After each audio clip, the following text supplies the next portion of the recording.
For much of the Cold War, the U.S. Navy ballistic missile submarine, known as the SSBN, was a rare sight on the ocean horizon. Where they went and when was shrouded in secrecy, as it is now and will be in the future.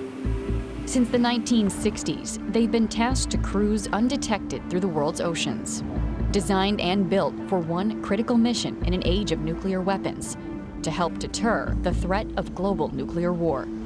Bridge, helm. Maneuver and answers ahead 1/3, sir. Helm bridge, aye. Their crews call them boomers, and at 560 feet, the nuclear-powered USS Rhode Island is among the U.S. Navy's fleet ballistic missile subs on watch. From the outside world, they strive for stealth and surprise, while inside, the world of the Rhode Island hums with activity unique to the submariner. Dock, dock.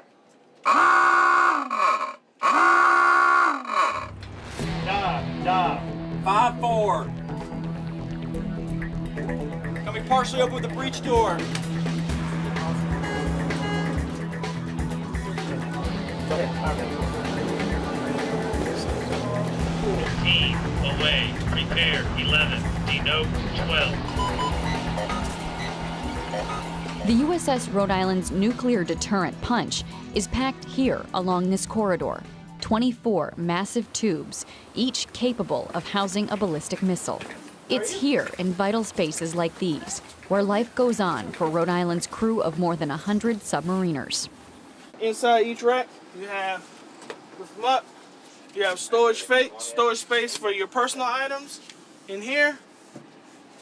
And also, you have a personal drawer for mostly toiletry items, gee-dug. On submarine, you're more close-knit, so it's more of a family-type setting. Vessel hurt. Take stational panel for operations. Take stational panel for operations. Yeah, you can tell when a guy's actually having a bad day just from being around him on a day-to-day basis. You know, hey, this guy's having a bad day. You know what? I want to go talk to him and try to pick him up. You know. Crew's mess is where the crew eats. Crew comes down, sit down, and this is where we enjoy our meals. Right now we have fruit set up because it's breakfast time. Throughout the day there's fruits, snacks, cakes. The USS Rhode Island has a little bit of history for myself because this is where my career actually started. I started here as an E1 back in 1994. I checked on board July 15, 1994. Well, I have 16 and a half years in the Navy, 3.5 left, and to finish my career where I started is kind of special to me. How many people can say that I went and I drove a nuclear-powered submarine, or I went to sea on a nuclear-powered submarine? Not very many people. You have to be fit and selected to come to a submarine force. And that was the thing that attracted me the most, is that the submarine force was different from everything else. Secure from general emergency. When junior guys come in, we train them that, hey, what we do is important, so we're supposed to remain submerged and undetected, so we instill that in them that, hey, being submerged and undetected counts a lot for what we do. As they go through their qualification process to earn their submarine qualifications, they learn more and more about, you know, being submerged, undetected, and how much we depend on them as much as they depend on us to be able to save their lives. We depend on them to be able to save our lives at the same time. Mr. Ford launchers, by them not other two clears. My name's MT1 Joe Ament. And we operate the system panel to actually operate it so we are able to launch a weapon. The switches here, we have to line them up to be able to launch the missile. Each tube is specific to allow us to open the hatch and pressurize the tube.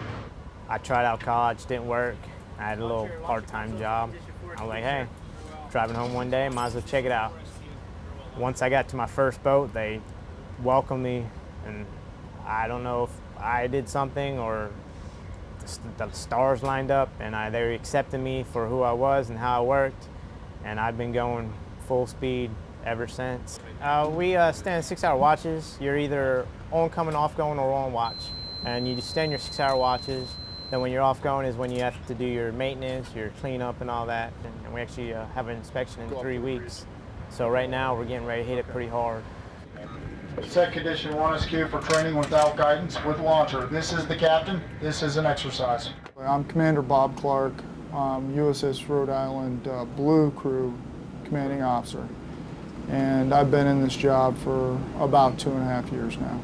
I've been in the Navy for a little over 20 years, and this is my 4th submarine tour.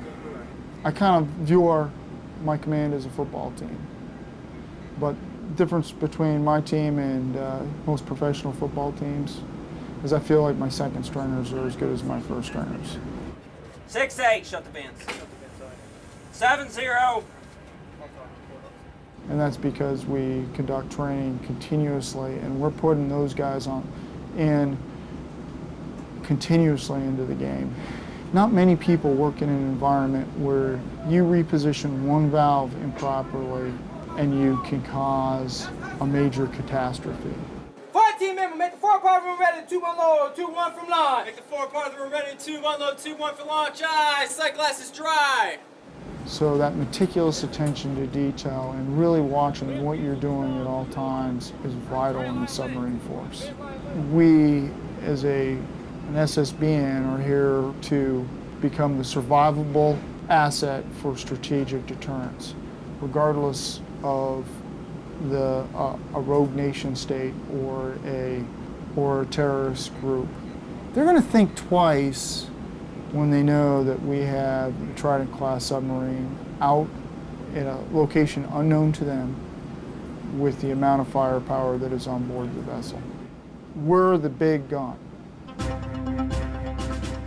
Preparing for post-Cold War threats also has the U.S. Navy outfitting some of its Trident ballistic missile subs for a different kind of fight, equipping them to carry Tomahawk missiles and to support special operations. And there's another breed of U.S. subs built for stealth, to get close to an enemy near land or at sea and strike. All of them are designed so that they can perform several different missions. Obviously, with the 688 being the oldest of the 3, still a very, very capable submarine, and is out there collecting intelligence, conducting surveillance and reconnaissance, still has soft insertion capability, can do search and rescue missions, can do mine warfare missions, plus they can complement their insertion capability with the strike capability at the same time that they're putting the special forces ashore. And in some cases, the Virginia adds future design improvements as well, because it was designed with modularity so that we can add on into the future. The modern day other world submarines are getting quieter and quieter every day. What that means for us is we've got to improve our sensor systems that we hold on board, and we got to improve the quieting on board our own ships. Every time we go in to refit, we are conducting modernization improvements on the USS Rhode Island and the rest of the Trident fleet. The concept of deterrence hasn't changed.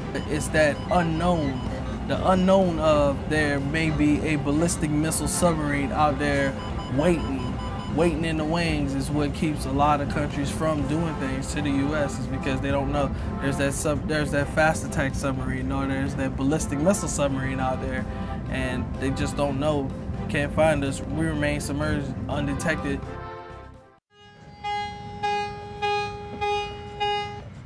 Man Battle Stations Missile 4 training without guidance with launcher simulate spinning up all missiles.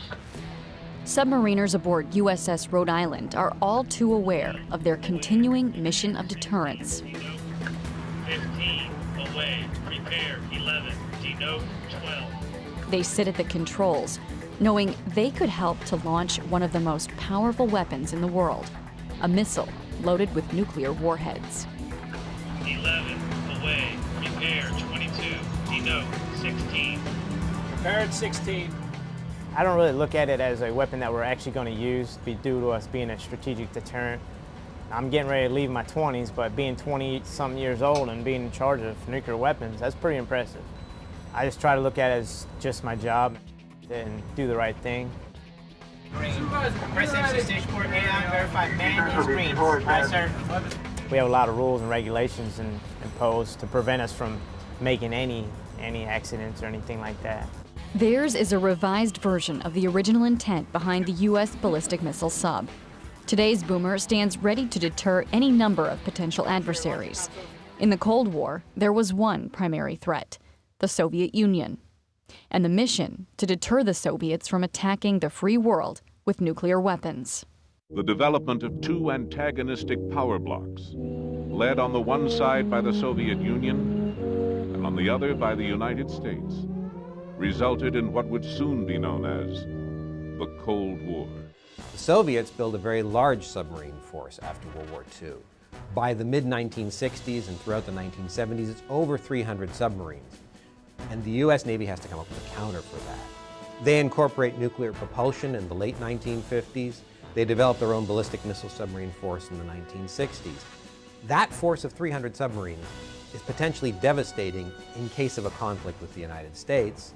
The key thing that the U.S. Navy has going for it is an evolving technological lead. So we make our submarines quieter during the Cold War.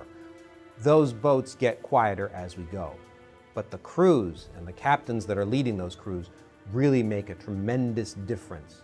The Soviet Navy has a conscript force. Officers and enlisted are drafted initially. But the Soviet Navy doesn't retain the petty officers and chief petty officers that really keep ships running in most navies around the world, then and now. You want somebody who can really turn to at a moment's notice and fix something. And that's what the U.S. Navy is actually very good at recruiting and putting into the submarine force during the Cold War. This is the captain. This is an exercise. As a skipper, I knew my job was to train my XO and my officers to be able to move to that job. People say, how could you go out for, 125 days submerged and, fill your time? Well, believe me, you were training people, and everybody was learning a new job. And again, the Navy makes the decision consciously that you've got to have an all-nuclear trained officer corps. You want officers who know the nuclear Navy first. Then in 1955, you get the USS Nautilus, the world's first nuclear-powered submarine. The crew of the Nautilus impresses the world with America's technological superiority. That really is the turning point that sets the Navy on the course for creating a much more dynamic submarine force, a nuclear-powered and all-nuclear-powered submarine force. You can visit her up in Groton, Connecticut. She's still there as a museum. We get a lot of former submariners. Well, it's good for us too, because we get to talk to those guys and they always have cool stories, A lot of the common stuff really hasn't changed. Some of it's gotten more refined, The ship's control panel has evolved over the years, We drive a little bit differently now. Overall, it's still the crew is driving the submarine, and the better your crew is, the better the boat's going to be. Our endurance has been extended by leaps and bounds with the advent of nuclear power, but the idea of not being detected and being prepared is something that's been passed on through the generations of submariners. Expedition on USS Rhode Island. First off, we'll read a story of one of our World War II submarines. Then I present the dolphins. A gust of heat scorched the paint on the submarine superstructure and blistered the hull of the rescue vessel. Had Pigeon delayed in her race to the submarine's rescue, both vessels might have perished in the Holocaust. We can't forget about all the fundamentals that our predecessors essentially established for us. During every dolphin ceremony, we revisit that time. Brave Little Pigeon was the first ship of the U.S. Navy to be awarded the Presidential Unit Citation. What I really want is a sailor who has heart. He has pride in his ship. He wants to go out there and succeed in every task. He cares about his job day in, day out. That's the sailor that I want. Having demonstrated his reliability under stress and having my full confidence and trust, I hereby certify that he is qualified in submarines.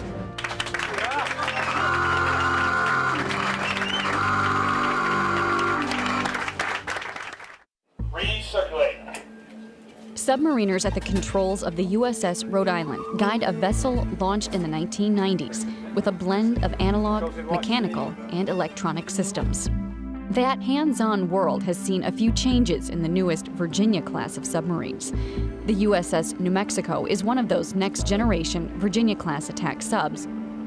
Pilot 1MC, prepare to ventilate.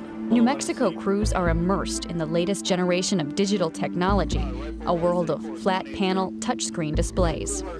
It's an advanced system that also requires an advanced level of training.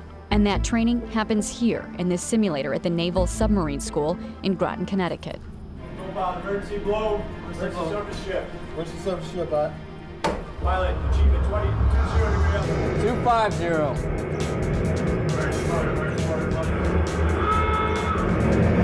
degree up angle.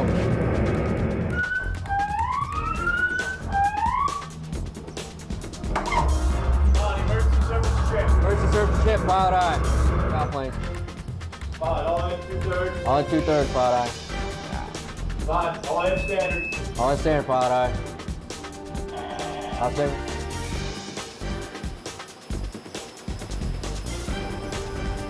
Main ballast tank. Co-pilot, sonar no longer detects airscape before main ballast tank vents. Co-pilot. Acoustic, move 2 slopes down. Very well, co-pilot. 140. The ship's control station that you see here is all exact replica from a Virginia-class submarine, up to the point where we could take one of those screens and actually put it onto a submarine. 130. When you're sitting in that chair and I'm running scenarios at you, it feels real. The adrenaline gets going, the excitement's going. You have all the same indications as if it were really happening. So with the exception of knowing that you're not on a submarine underway, you feel that it's real. Upward depth rate. 4 main ballast tank vents open. 450. You're pretty much in it together. It's like you share both the same responsibility, and it doesn't feel like you're on an island to yourself, so you back each other up. They're pretty much the same indications that you would have on those other ships, but this one, you're able to change the screens back and forth, and if something fails, you're not, say for instance, if a screen fails, you always have 3 other screens to look at. Officer Deck, recommend cycling main ballast tank forward main ballast tank vents. Very well, co-pilot. Co-pilot, cycle forward main ballast tank vents. With the joystick, it's a finesse to it, because you're used to pushing and using your muscles, and now all you do is you're moving your hands back and forth, so it takes a little bit to get that finesse. I'll stay there and say 2/3. Very well, pilot. 400 feet. 75. 80. And this is almost the same exact thing on the boat, so. And with the movement of the cab and everything, it gives that realistic feel. Emergency surface ship. Emergency surface ship, pilot eye. 500 feet. While the Naval Submarine School supports home-ported submarine crews looking to maintain skills, it's also the first step for sailors looking to be submariners. That includes sailors in its basic enlisted submarine school, along with basic and advanced school for officers.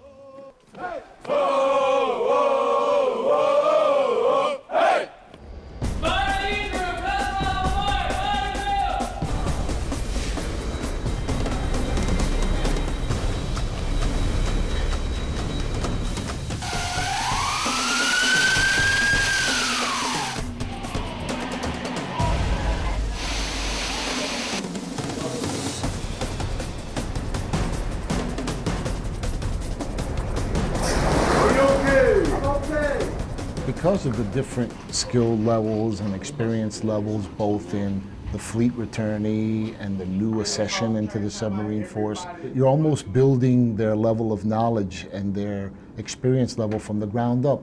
We take an evolutionary approach, and step by step, and we build them up.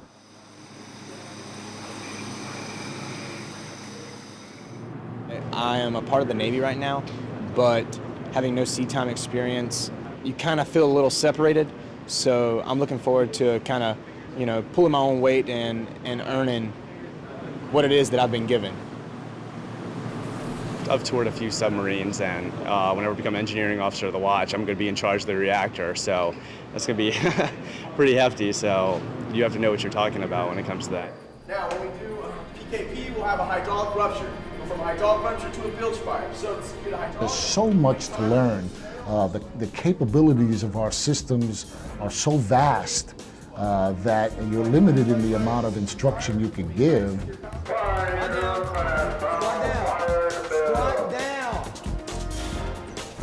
As as much as we can, we try to put them during the training in real live scenarios so that they can continue to be proficient in the way that they manipulate the system. As it moves, you need to walk with it, okay? David Huddleston, I work at Nav Sub School. I am a torpedoman chief.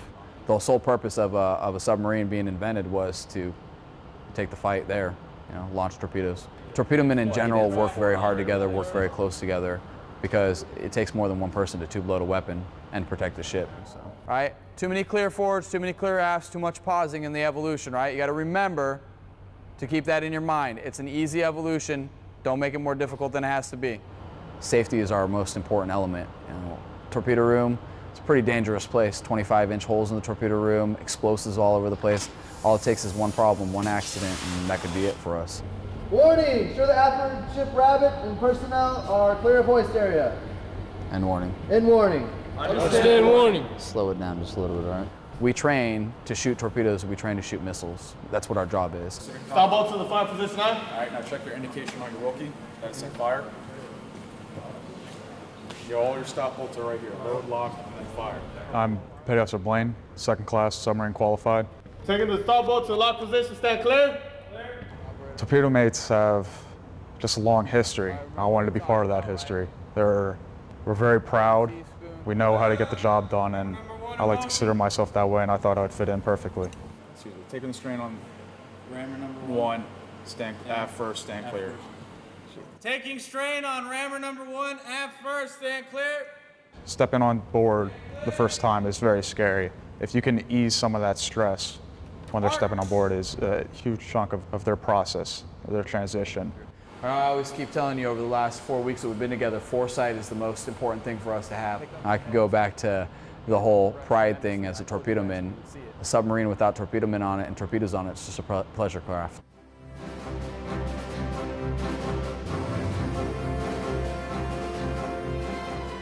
We won the Cold War.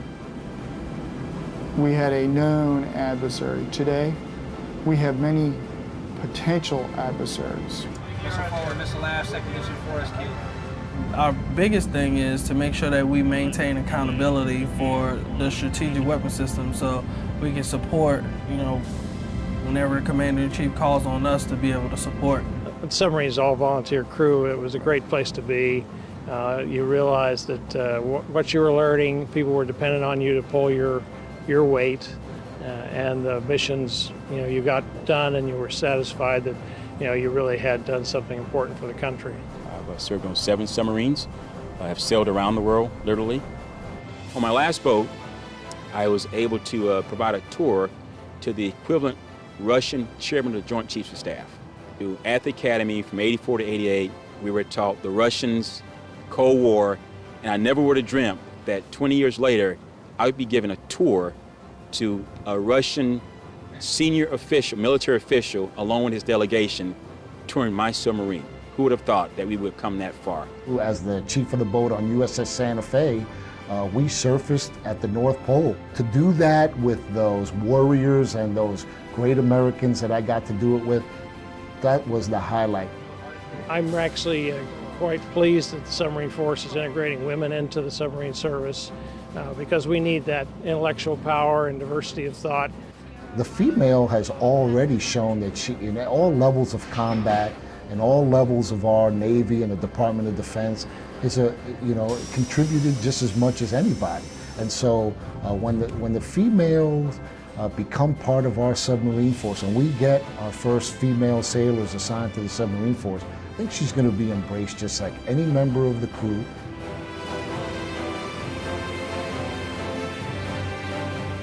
Robots can't perform our jobs. Robots can't make the judgment calls that we have to make. Installing vent fuses. Install the proper vent fuses. Stand caution, loosening neural knob. Real area and the rear rim is in motion and warning! Understand warning! But we get a little bit scared sometimes that eventually that the computer technology will take over our job, but I don't think they'll ever take the humans off submarines.